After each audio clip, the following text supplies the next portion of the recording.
Hello everyone. So today we are going to see if else if ladder. So let's understand its meaning first. An if else if statement, also known as if else if ladder, is a control structure that allows you to test multiple conditions sequentially. It starts with an initial if condition, and if it evaluates to false, it moves to the next else if condition. This process continues until either a condition evaluates to true or the final else block is reached. It provides structured way to handle multiple branching scenarios in a code.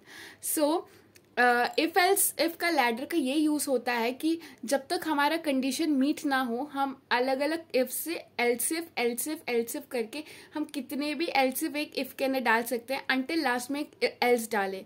सो जब तक हमारा condition meet नहीं होता, हम सारे if और else को check करते रहेंगे, एंड देन जब हमारा कंडीशन मीट हो जाएगा तो हम उसको एग्जीक्यूट करेंगे. अगर हमारा कोई भी कंडीशन मीट नहीं हुआ तो इन द एंड एल्स में हमारा आउटपुट आना ही है, क्योंकि एल्स में हम कुछ कंडीशन नहीं डालते, एल्स में डायरेक्ट ही हम लास्ट आउटपुट डाल देते हैं. So here is an syntax of if else if ladder. If and then condition है ये, और हमारे ये इफ का इंडेंट है इतना, एंड देन इतने में हम इफ का पूरा कंडीशन लिखेंगे, एंड देन एल्स इफ में भी एक कंडीशन लिखेंगे, एंड ये एल्स इफ का इंडेंट है, एंड देन यहाँ पे एल्स इफ का कंडीशन लिखेंगे, एंड देन अगेन दूसरा else if, again else if का कंडीशन यहाँ पे, एंड इसका भी इंडेंट यहाँ पे, एंड यहाँ पे हम इन्फिनाइट एल्स इफ लगा सकते हैं अंटिल लास्ट में हमारा एक एल्स आना चाहिए. हमारे लास्ट वाले एल्स में हम लास्ट कंडीशन लिखेंगे, स्टेटमेंट लिखेंगे, और इसमें कोई कंडीशन नहीं होगा, कंडीशन सारे ऊपर होंगे एंड लास्ट में एल्स होगा. तो जो भी इन सारे कोटा में जो भी नहीं बैठ रहा वो इन द एंड एल्स में बैठ जाएगा, क्योंकि एल्स में कोई कंडीशन नहीं है. ओके, सो अब हम इसका फ्लो चार्ट देखते हैं. सबसे पहले हमारा कंडीशन नंबर 1 होगा, एंड कंडीशन नंबर 1 अगर सेटिस्फाई होता है तो उसका स्टेटमेंट पास हो जाएगा, एंड देन स्टेटमेंट पास होने के बाद वो स्टेटमेंट बिलो इफ एल्स, जो भी इफ एल्स स्टेटमेंट के बाहर का कंडीशन है वहाँ पे नॉर्मल फ्लो में कनेक्ट हो जाएगा. बट अगर हमारा कंडीशन नंबर 1 फुलफिल नहीं होता तो हम कंडीशन नंबर 2 में जाएंगे, एंड देन अगेन चेक करेंगे कि कंडीशन नंबर 2 फुलफिल हो रहा है कि नहीं हो रहा. अगर हो रहा है तो हम कंडीशन नंबर 2 का स्टेटमेंट पास करेंगे, एंड अगेन वो भी नॉर्मल फ्लो को कनेक्ट करेगा.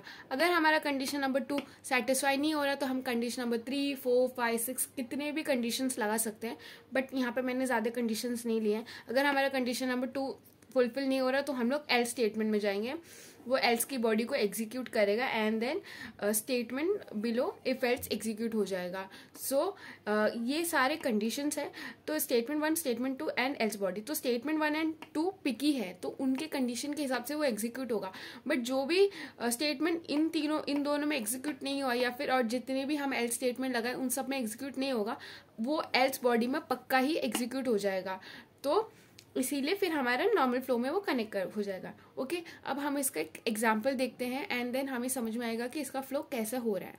Public class example 4, public static void main string arcs num is equal to 10. So num की वैल्यू हमने 10 से इनिशलाइज कर दी है. If num is greater than 0, अगर num की वैल्यू 0 से ज्यादा है, यानी num की वैल्यू 10 है, if 10 is greater than 0 then system और println num is positive. अगर num की वैल्यू 10 से ज्यादा है तो हम प्रिंट करेंगे कि num is positive. ओके, अगर ये कंडीशन फुलफिल नहीं हुआ तो हम else if में जाएंगे, एंड देन देखेंगे कि num is less than 0. अगर num की वैल्यू 0 से कम है, num की वैल्यू 10 है, 10 is less than 0, that is completely false. तो ये वाला लाइन प्रिंट हो जाएगा, that is num is negative. Okay, and then अगर ये दोनों सेटिस्फाई नहीं होता कंडीशन तो हम थर्ड लाइन पे आएंगे, यहाँ पे एल्स है and there is no condition. मैंने बताया आपको लास्ट के एल्स में कोई कंडीशन नहीं होता, तो यहाँ पे वो प्रिंट कर देगा num is 0. ओके, सो अगर num की वैल्यू 0 से ज्यादा है तो पॉजिटिव प्रिंट हो जाएगा, 0 से कम है तो नेगेटिव प्रिंट हो जाएगा, एंड 0 के एंड अगर इन दोनों में से कोई भी कंडीशन में नहीं जा रहा तो फिर वो 0 प्रिंट हो जाएगा. बट क्योंकि हमारा num 0 से ज्यादा है, 10 है, तो हमारा num इज पॉजिटिव प्रिंट हो जाएगा. जैसे num इज पॉजिटिव प्रिंट हो जाएगा वो इसको और इसको इग्नोर कर देगा, एंड देन जो बाहर के लाइन्स है उसको एग्जीक्यूट करेगा. ओके, तो अगर यहाँ पे कंडीशन सेटिस्फाई होगा तो वो इसको इग्नोर कर देगा एंड आगे की लाइन में आ जाएगा. तो इन तीनों में से एक ही कंडीशन एक्चुअली में रन होना है, ये सारे एग्जीक्यूट नहीं होगा. अब हम इस क्वेश्चन के लिए फ्लो चार्ट देखते हैं.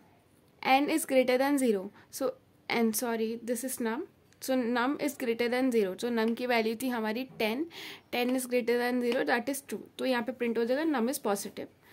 एंड इस लूप के पूरे बाहर आ जाएगा एंड वो आउटसाइड एल्स इफ वाले स्टेटमेंट जो भी है वो प्रिंट करना चालू करेगा। बट अगर यहाँ पे कंडीशन सेटिस्फाई नहीं होती तो वो नेक्स्ट में जाएगा, एन इज लेस देन 0 में जाएगा तो देखा कि एन इज नेगेटिव, तो वो वैल्यू तभी भी अगर ये तभी भी वैल्यू ये सेटिस्फाई नहीं हो रहा है तो वो नेक्स्ट में जाएगा और एल्स में लिखा होगा num is 0 and num is 0 print कर देगा एंड ये तीनों बाहर आ जाएंगे एंड बाहर के स्टेटमेंट प्रिंट करेंगे। तो इन दोनों में से एक ही कंडीशन सेटिस्फाई होगा। अगर इन दोनों में से कोई नहीं हुआ तो ये वाला तो वैसे भी रन होना ही है। ओके, सो इन दोनों में से, इन तीनों में से एक को तो रन होना ही है, या तो वो कंडीशन में मीट हो या तो फिर वो एल्स के स्टेटमेंट में आ जाए। ओके, एंड नेक्स्ट वीडियो मैं स्विच पे बनाती हूँ। And if you found this video informative please consider liking and subscribing the channel. Thank you.